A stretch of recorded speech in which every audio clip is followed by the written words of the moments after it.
اعوذ باللہ من الشیطان الرجیم بسم اللہ الرحمن الرحیم الحمدللہ رب العالمین والصلاة والسلام علی محمد وعلی آلہ وسلم۔ اس دعا کے ساتھ کہ اللہ تعالی ہم سب کو اپنے حبیب رحمت العالمین نبی پاک صلی اللہ علیہ وسلم کے طفیل قرآن کریم کا صحیح مفہوم عطا فرمائیں۔ آئیے مطالعہ قرآن کا آغاز کرتے ہیں۔ سورہ البقرہ رکوع نمبر 35۔ بسم اللہ الرحمن الرحیم۔ الم تر الی الذی عج ابراہیم فی ربہ، کیا نہ دیکھا تم نے اسے جس نے حجت بازی کی ابراہیم علیہ السلام سے آپ کے رب کے بارے میں۔ ان آتاہ اللہ الملک، کہ دے رکھی تھی اللہ تعالیٰ نے اسے بادشاہی۔ اذ قال ابراہیم رب الذی یحیی و یمیت، جب ابراہیم علیہ السلام نے کہا میرا رب تو وہ ہے جو زندہ کرتا ہے اور مارتا ہے۔ قالا انا احیی و امیت، بولا میں زندہ کرتا ہوں اور مار سکتا ہوں۔ آجا، جو پہلا انڈر لائن لفظ ہے، جھگڑا کیا، حجت بازی کی، اور انگلش میں آپ کہہ سکتے ہیں آرگوٹ۔ یحیی، زندگی دیتا ہے، گرانٹس لائف۔ یمیت، موت دیتا ہے، میکس ون ٹو ڈائی، یا آپ کہہ سکتے ہیں کازز ڈیتھ۔ انا، میں، آئی۔ اس مقام پہ اللہ تعالیٰ نے حضرت ابراہیم علیہ السلام اور ایک ظالم بادشاہ کے درمیان ہونے والے مناظرے کے بارے میں بیان فرمایا ہے۔ حضرت ابراہیم علیہ السلام نے اس کے دعوے کو غلط ثابت کیا، اس کی جہالت اور کم عقلی کو بے نقاب کیا، دلیل کے میدان میں اسے بالکل لاجواب کر دیا اور اس کے سامنے صحیح راستے کو واضح فرمایا۔ مورخین کے مطابق اس بادشاہ کا نام نمرود تھا اور یہ بابل کے علاقے کا حکمران تھا۔ بعض علماء کرام کے مطابق نمرود تقریباً 400 سال تک بادشاہ رہا۔ عوام کی بھلائی کی بجائے اس نے ذاتی جو جلال کو اپنا مطمع نظر بنائے رکھا اور ظلم و ستم، جبر اور استکبار کا راستہ جو ہے وہ اختیار کیا۔ جب حضرت ابراہیم علیہ السلام نے اسے اللہ تعالیٰ کی عبدیت کی دعوت دی تو اس نے جہالت اور گمراہی کی بنیاد پہ خالق کا انکار کیا۔ حضرت ابراہیم علیہ السلام نے جب اس معاملے میں اس سے بحث کی تو اس نے رب ہونے کا دعویٰ کیا۔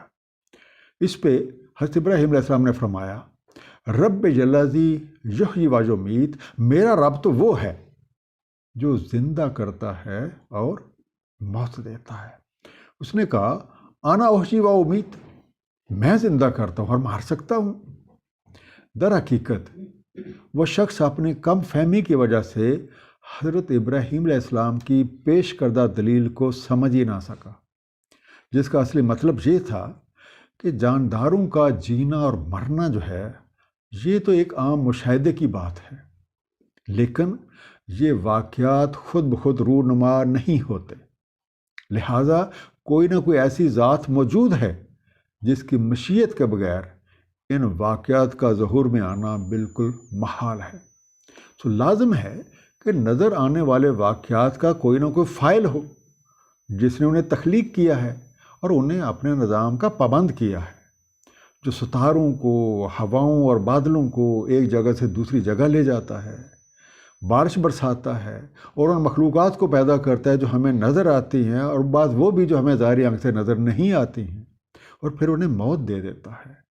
آج جاری ہے قال ابراہیم وَإِنَّ اللَّهَ يَأْتِي بِالشَّمْسِ مِنَ الْمَشْرِقِ، فرمایا ابراہیم علیہ السلام نے اللہ تعالیٰ تو لاتا ہے سورج کو مشرق سے، فَأْتِ بِهَا مِنَ الْمَغْرِبِ فَبُهِتَ الَّذِي كَفَرَ، سو تم لے آؤ اسے مغرب سے، تب مبہوت ہو کے رہ گیا وہ کافر۔ وَاللَّهُ لَا يَهْدِي الْقَوْمَ الظَّالِمِينَ، اللہ تعالیٰ نہیں ہدایت فرماتا قوم ظالمین کو۔ بالشمس، شمس سورج، اس کا ایک اور معنی ہے کہ کوئی بھی ایسی چیز جو لگاتار متحرک رہے، سن آر این کنٹینیوسلی موونگ آبجیکٹ۔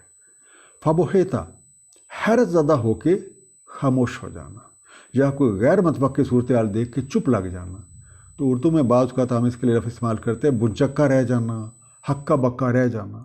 سو بیکیم ڈم فاؤنڈ. اب حقیقت یہ ہے کہ جس ہستی کے پاس زندگی اور موت کا اختیار ہو وہ جو چاہے کر سکتا ہے اور اپنی مخلوقات سے جو کام چاہے لے سکتا ہے. اس ہستی کو نہ تو منع کیا جا سکتا ہے اور نہ مغلوب، کیونکہ وہ ہر شے پہ غالب ہوتا ہے. حضرت ابراہیم علیہ السلام نے بادشاہ کے سامنے ایک اور دلیل پیش کی. فَإِنَّ اللَّهَ يَأْتِي بِالشَّمْسِ مِنَ الْمَشْرِقِ فَأْتِ بِهَا مِنَ الْمَغْرِبِ. کہ دیکھو یہ سورج جیسا کہ اس کے خالق نے مقرر کیا ہے روزانہ مشرق سے طلوع ہوتا ہے. اگر تمہارے پاس تمہارے دعوے کے مطابق موت اور زندگی کا اختیار ہے تو اپنے دعوے کو ذرا ثابت کرو اور اس سورج کو مغرب سے طلوع کرو، ورنہ تمہارا دعویٰ تو غلط ثابت ہو جائے گا. اس طریقے سے حضرت ابراہیم علیہ السلام نے واضح کر دیا کہ بادشاہ کا دعویٰ غلط ہے. یہ بات سن کے ہکا بکا رہ گیا اور اس دلیل قاطع کو سن کے حیرت کے مارے گنگ ہو گیا اور سب کے سامنے خاموش رہا.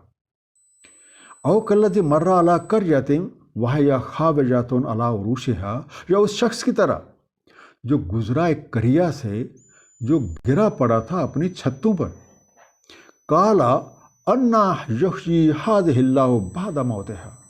بولا کیسے زندہ کرے گا اس کو اللہ تعالیٰ بعد اس کی موت کے. فاماتہ اللہ میات عام ثم بعثہ. تو موت دے دی اسے اللہ تعالیٰ نے 100 برس کی، پھر اس کو اٹھا کھڑا کیا. مرہ پہلا انڈر لائن لفظ، گزر ہوا، پاسٹ بائی. قریہ بستی کو بھی کہا جاتا ہے، آبادی کو یا قصبے کو بھی کہتے ہیں، ہیملیٹ. خاویۃً الٹی پڑی یا گری پڑی. عروشہا اپنی چھتوں پر. It stops. فاماتہ اسے موت دے دی، سو اسے مردہ کر دیا. سو میڈ ہم ڈیڈ اور میڈ ہم لائف لیس. اب اس آیت میں مردہ یعنی تباہ و برباد ہو جانے والی بستیوں کے دوبارہ زندہ ہونے کی طریقہ کار کی وضاحت جو ہے زمانیت اور مکانیت یعنی ٹائم اور سپیس کے قانون سے کی گئی ہے. بعض علماء کرام نے اس آیت میں جس شخص کا ذکر ہے اس کا نام حضرت عزیر علیہ السلام بتایا ہے. آیت کے مطابق عزیر علیہ السلام کا گزر کسی ایک ایسی بستی کے پاس سے ہوا جو کسی آفت یا حادثے کی وجہ سے تباہ و برباد ہو کے ویران پڑی ہوئی تھی. اس کی تباہی دیکھ کے وہ حیران ہوئے کہ اللہ تعالیٰ کیسے اس مردہ بستی کو دوبارہ آباد کریں گے. گدھے کو درخت سے باندھا، کھانے کو ایک طرف رکھا اور درخت کے سائے تلے لیٹ گئے. تو اللہ تعالیٰ نے ان پہ 100 برس کے لیے موت طاری کر دی اور پھر بحکم ربی انہیں وہیں پہ دوبارہ زندہ کر دیا گیا. اب آیت کا یہ حصہ اس بات پہ روشنی ڈالتا ہے کہ ہماری طرح شہر اور بستیاں بھی جیتی ہیں اور مرتی ہیں. اور اس صورت میں جب کوئی قصبہ یا کوئی شہر نئے سر سے آباد ہوتا ہے، اگرچہ جگہ وہی ہوتی ہے لیکن اس کی ترتیب اور اس کی شکل موجودہ جو ماحول ہوتا ہے اور جو تقاضے ہوتے ہیں ان کے مطابق ہوتی ہے. ہم یہ بھی کہہ سکتے ہیں کہ ہمیشہ زندہ رہنے والی ذات صرف اور صرف اللہ وحدہ لا شریک کی ہے. اس کے علاوہ کائنات کی ہر شے زندگی اور موت کے دائرے میں محو حرکت ہے. آیت جاری ہے. کالا کم لبست. فرمایا کتنی دیر تم رہے. کالا لبست یومن او بعض یوم. بولا میں رہا ایک یوم یا یوم کا کچھ حصہ. کالا بل لبست میات عام. فرمایا بلکہ تم رہے 100 برس. فنظر الی طعامک و شرابک لم یتسنہ. تو نظر دوڑاؤ اپنے کھانے اور پینے کو، سن نہیں گیا. لبستہ رہے تم، ہیو یو ریمینڈ. طعامے کا اپنا کھانا، یور فوڈ، یور ایٹیبلز. شرابے کا اپنا پینے کا یا اپنا مشروب، یور بیوریج، یور ڈرنک. لم یتسنہ نہیں باسی ہوا، یا آپ کہہ سکتے نہیں سڑ گیا، نہیں بو چھوڑ گیا، ڈنٹ چینج اٹس ٹیسٹ اور کلر۔ تو جب حضرت عزیر علیہ السلام کو اٹھا کھڑا کیا گیا تو اللہ تعالیٰ نے پوچھا کہ وہ کتنی دیر تک سوتے رہے؟ آپ نے جواب دیا 1 روز یا اس سے کم۔ اللہ تعالیٰ نے فرمایا نہیں، تم اس حالت میں 100 برس تک پڑے رہے۔ آپ ذرا اپنے کھانے پینے کو دیکھو، جس کی نہ تو حالت بدلی ہے اور نہ ہی ذائقہ خراب ہوا ہے۔ آیت جاری ہے، وَانظُرْ إِلَىٰ حِمَارِكَ وَلِنَجْعَلَكَ آیَةً لِلنَّاسِ، نظر دوڑاؤ اپنے گدھے کی طرف تاکہ ہم بنا دے تمہیں ایک نشانی لوگوں کے لیے۔ وَانظُرْ إِلَىٰ الْعِظَامِ كَيْفَ نُنشِزُهَا ثُمَّ نَكْسُوهَا لَحْمًا، نظر دوڑاؤ ہڈیوں کی طرف، کیسے ہم اٹھان دیں ان کو، پھر انہیں پہنا دیتے ہیں گوشت۔ فَلَمَّا تَبَيَّنَ لَهُ، بس جب خوب روشن ہو گیا اسے، قَالَ أَعْلَمُ أَنَّ اللَّهَ عَلَىٰ كُلِّ شَيْءٍ قَدِيرٌ، بولا مجھے خوب علم ہوا ہے کہ اللہ تعالیٰ ہر شے پہ قدیر ہے۔ انظر، دیکھو، غور کرو، لک، کنسیڈر، ہمارے کا، اپنا گدھا یا اپنے گدھے کو، جو ڈنکی، العظام، عظام کہتے ہیں ہڈیوں کو، بونس، ننشزوہا، ہم ابھارتے ہیں، وی ایڈوانس، وی ڈیولپ، نکسوہا، ہم پہناتے ہیں، وی ڈریس دیم، وی کور، لحمہ، گوشت، فلیش۔ اب کھانا تو ویسے کا ویسا پڑا ہوا تھا جیسا رکھا تھا، لیکن گدھا مر چکا تھا، اس کی ہڈیاں پڑی ہوئی تھیں۔ حضرت عزیر علیہ السلام بہت حیران ہوئے کہ ایک چیز ہے وہ بالکل ٹھیک پڑی ہوئی ہے، اس کی حالت میں کوئی تبدیلی نہیں ہوئی، جبکہ دوسری اس پہ اتنا عرصہ گزر چکا ہے۔ تو پھر اللہ تعالیٰ نے آپ کو اس پورے عمل کا مشاہدہ کروایا جس سے مردے زندہ ہوتے ہیں۔ چنانچہ جب آپ کی نظر بستی پہ پڑی تو اور زیادہ حیران ہوئے کہ وہ پوری طرح آباد ہو چکی ہے اور پر رونق ہے۔ اللہ تعالیٰ کی قدرت کاملہ کو دیکھ کے آپ کہہ اٹھے، یا اللہ تو ہی قادر مطلق ہے۔ آیت کی اس حصے میں یقین کے لیے مشاہدے کی اہمیت اجاگر ہوتی ہے۔ اور خواجہ شمس الدین عظیمی رحمۃ اللہ علیہ نے اس واقعے کی سائنسی تشریح بیان فرمائی ہے، جس کے مطابق وقت کا تعلق حرکت کے ساتھ ہے۔ اگر شے کی حرکت کو اس کی موجودہ رفتار سے کم کر دیا جائے تو اس حرکت میں کمی کے مناسبت سے وقت گزرنے کی رفتار بھی کم ہو جائے گی۔ اس لیے جب انسان سوتا ہے تو چونکہ اس کا مادی وجود زمین پہ حرکت نہیں کرتا تو اس کی زندگی ٹائم میں گزرتی ہے، اور جب وہ بیدار ہوتا ہے تو وہ مکانیت میں سفر کرتا ہے، زمانیت اس کے ساتھ سفر کرتی ہے۔ لہذا جب حضرت عزیر علیہ السلام سو گئے تو اللہ تعالیٰ کے بنائے ہوئے قانون کے مطابق ان کے حواس زمانیت میں پیوست ہو گئے۔ اب چونکہ مادی وجود میں کوئی حرکت ہوئی نہیں تھی، اس لیے جب اٹھا کھڑے کیے گئے تو اور پوچھا گیا کتنا عرصہ رہے تو انہوں نے جواب دیا کہ 1 دن یا دن کا کچھ حصہ سوتا رہوں، عام حالات میں آدمی سوتا ہے۔ دوسری بات، خوراک کے خراب نہ ہونے کی وجہ یہ ہے کہ جس جگہ کھانا رکھا گیا تھا بحکم ربی وہ ٹھنڈی لہروں کا علاقہ بن گیا، جس کی وجہ سے اشیاء خرد و نوش جو ہیں ان کے مالیکیولز کی جو حرکت ہے، جو سالمے ہیں، ان کی حرکت بند ہو گئی، اس لیے کھانا خراب نہیں ہوا۔ یہ بالکل ایسے ہی ہے جیسے کھانے کی چیزوں کا ڈی فریزر میں رکھ دینا اور وہ فریز ہو جائے۔ تیسری بات، گدھے کا معاملہ یہ ہے کہ عام حالات کے مطابق جب گدھے کے جسم میں آکسیجن داخل ہوئی اور اس کے اندر موجود کاربن اسے نہ جلایا تو اس کی موت واقع ہو گئی۔ وَإِذْ قَالَ إِبْرَاهِيمُ، اور جب کہا ابراہیم علیہ السلام نے، رب آرنی کیف تحیی الموتیٰ، اے رب دکھا دے مجھے آپ کیسے زندہ کرتے ہیں مردوں کو۔ قال اولم تؤمن، فرمایا کیا تمہارا ایمان نہیں؟ قال بلی ولکن لیطمئن قلبی، کہا کیوں نہیں، لیکن اطمینان قلب کے لیے۔ آرنی، مجھ کو دکھا دیں. شو می.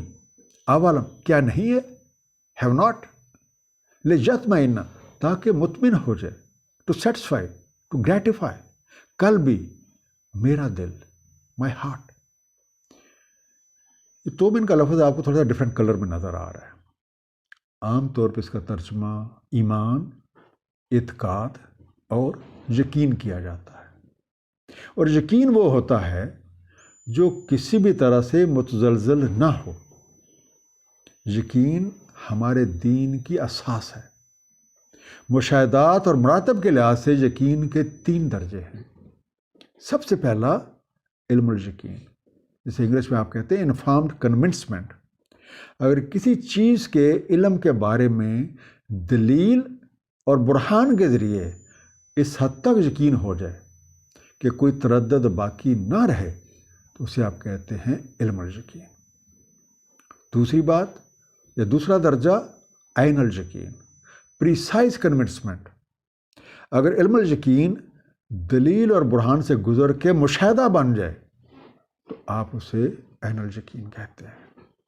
تیسرا حق الیقین, جب علم کی حقیقت سامنے آ جائے اور شے کی حقیقت معلوم ہو جائے آپ کہتے ہیں حق الیقین. اب ایک مثال کے ساتھ سمجھنے کی کوشش کرتے ہیں. مثال کے طور پہ میں کہتا ہوں انگور, اور آپ کے سامنے انگور کے بارے میں جو ڈفرینٹ ڈیٹیلز ہیں, جو معلومات ہیں, وہ بیان کرتا ہوں اور آپ یقین کر لیتے ہیں. تو یہ جو لیول ہے علم کا, اسے آپ کہیں گے علم الیقین. آپ کو موقع ملا تو آپ ایک باغ میں چلے جاتے ہیں. وہاں آپ نے انگور کی بیلوں کو بھی دیکھا, اس کا لٹکتے ہوئے گچھے بھی دیکھے اور انگوروں کا ذائقہ بھی چکھا. اب جو علم کا درجہ آپ کو حاصل ہوا اسے آپ کہیں گے عین الیقین, کیونکہ جو کچھ آپ نے انگور کے بارے میں میری زبان سے سنا تھا وہ آپ نے اپنی آنکھوں سے دیکھا اور اپنے حواس کے ساتھ اس کا مشاہدہ کر لیا. اب آپ نے فردر کوشش کی کچھ مزید جاننے کی, اور آپ نے یہ معلوم کر لیا کہ انگور کی بیل میں انگور ہی کیوں لگتے ہیں, اور زمین میں سے انگور کی مٹھاس, اس کی کھٹاس اور ذائقے کے لیے قدرت کے کون کون سے فارمولے کام کر رہے ہیں. تو علم کا یہ درجہ حق الیقین کہلائے گا. علم کی حقیقت اور شے کی حقیقت آپ کے اوپر واضح ہو گئی.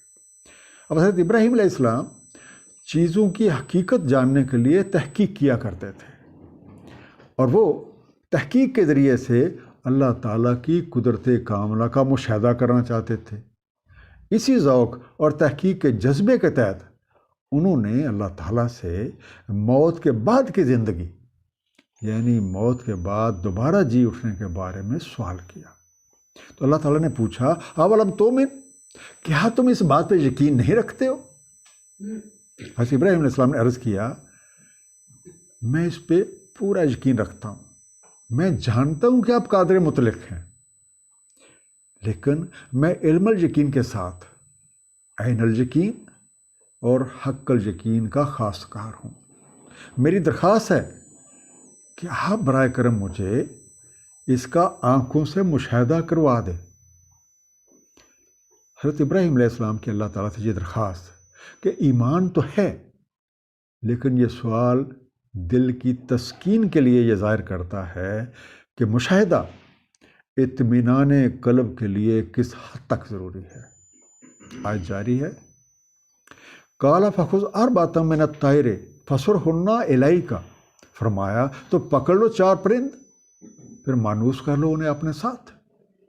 ثم اجعل علی کل جبل منہن جزءا ثم ادعہن یاتینک سعیا, پھر رکھ دو ہر پہاڑ پہ ان کا ایک جز, پھر بلاؤ انہیں, آئیں گے تمہارے پاس دوڑے.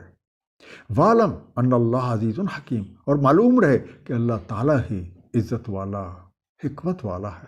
فخذ, پکڑ لو, الطیر, پرندے یا اڑتا ہوا جانور, فلائنگ بائی اٹس ونگس, فصرہن, وہ صورت شناس ہو جائیں. سو فیملیرائز دیم ٹو یو. جبلن, جبل پہاڑ کو بھی کہا جاتا ہے اور اونچائی کو بھی کہا جاتا ہے. ماؤنٹین اور پرومیننس. جزان ایک جز، ٹکڑا، سلائس. سایہ دوڑتے ہوئے، سوئفٹلی، ہریڈلی.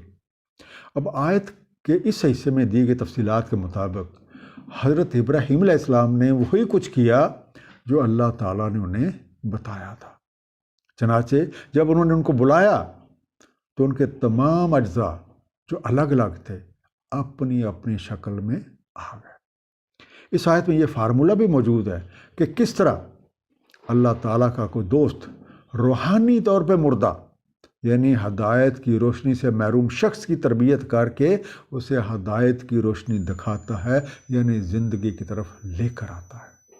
ابتدائی طور پہ وہ انہیں اپنے ساتھ مانوس کرتا ہے، انسانی شعور کی نشو و نما کرتا ہے، اور آہستہ آہستہ اس کے شعور کی سکت کے مطابق علم کی روشنی مہیا کرتا ہے اور احیا سے آشنا کرتا ہے، اور ان کی لگن اور محنت اسے زندگی کی حقیقتوں سے روشناس کر دیتی ہے. ایک مختصر خلاصہ، جانداروں کا جینا اور مرنا ایک عام مشاہدے کی بات ہے، لیکن یہ واقعات خود بخود رونما نہیں ہوتے.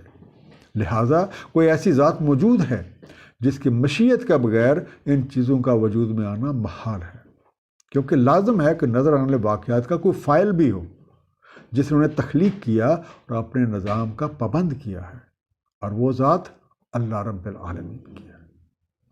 ہماری طرح شہر اور بستیاں بھی جیتی اور مرتی ہیں. جب کسی مردہ شہر کو اثر نو بنایا جاتا ہے، اگرچہ جگہ وہی رہتی ہے لیکن اس کی ترتیب اور شکل جدید دور کے تقاضوں کے مطابق ہوتی ہے. علم یقین کے درجے سے عین الیقین کے لیے مشاہدہ لازم ہے، اور اس مشاہدے کے لیے حضرت ابراہیم علیہ السلام نے اللہ تعالیٰ سے درخواست کی کہ ان کو اطمینان قلب کے لیے یہ مشاہدہ کروایا جائے کہ اللہ تعالیٰ مردے کیسے زندہ کرتے ہیں. صدق اللہ العلی العظیم. صلی اللہ تعالیٰ علی حبیبہ محمد وآلہ وسلم.